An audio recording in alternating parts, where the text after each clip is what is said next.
Feminist theories of religion. According to feminists, there are many types of patriarchy and where religion has been used to control and oppress women. Within religious organizations, places of worship, sacred texts, religious laws and customs, and regarding sexuality. Religious organizations, mainly male-dominated, even though women participate more in religion than men. Orthodox Judaism and Catholicism forbid women to become priests. Karen Armstrong sees the exclusion of women from the priesthood as evidence of their marginalization. Places of worship, segregation and marginalization of women in places of worship. Women seated behind screens while men occupy the central, more sacred spaces. Women's participation may be restricted, not allowed to preach or read from sacred texts. Taboos surrounding menstruation, pregnancy and childbirth, they're seen as polluting. In Islam, women menstruating are not allowed to touch the Quran. Home, 1994, describes this as the devaluation of women in religion. 3. Sacred texts largely feature the doings of male gods, prophets, usually written and interpreted by men. Stories often reflect anti-female stereotypes and reinforce perceptions of women's character.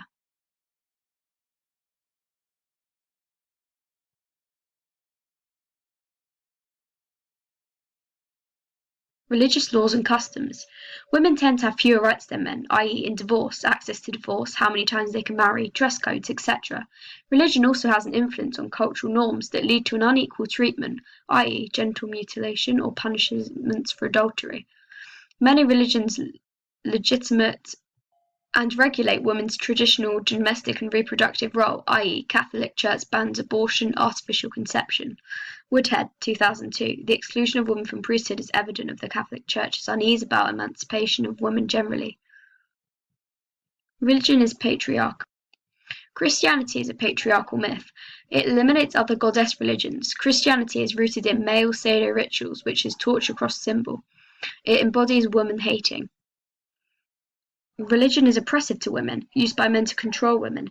Religion compensates women for their second-class status. They get a false belief that they will be rewarded in heaven and gain equality there. Religion gives her the guide, father, love, divine guardian that she longs for nostalgically. It feeds her daydreams, it fills her empty hours, but above all it confirms the social order. It justifies her resignation by giving hope of a better future in a sexless heaven. Religion isn't oppressive itself, it's the male domination of religion that's the problem. This is due to the rise of monotheistic religions which are male-dominated and where scriptures are interpreted or written by men, i.e. herbal medicine and witchcraft case study. Religion is not always patriarchal. There are forms of religious feminism where women use religion to gain freedom and respect. The hijab or veil, it can be a symbol against oppression. It is far from the mobile prison, a means to escape confines of home and enter education or employment. This allows women to enter public sphere without losing cultural identity. Watson, 1994, interviewed 3 women about the veil meant to them. Different views but generally positive, liberating, avoiding lecture stares. Religion is not always patriarchal. Woodhead, 2002. B. Respect for roles in the home. Being an evangelical fundamentalist Christian can be empowering. They are linked to strong traditional gender roles but also give women more power and influence. Men must respect and care for women. Women have the power to influence men and ensure they do their bit for them and their family. Such women also get support from their churches.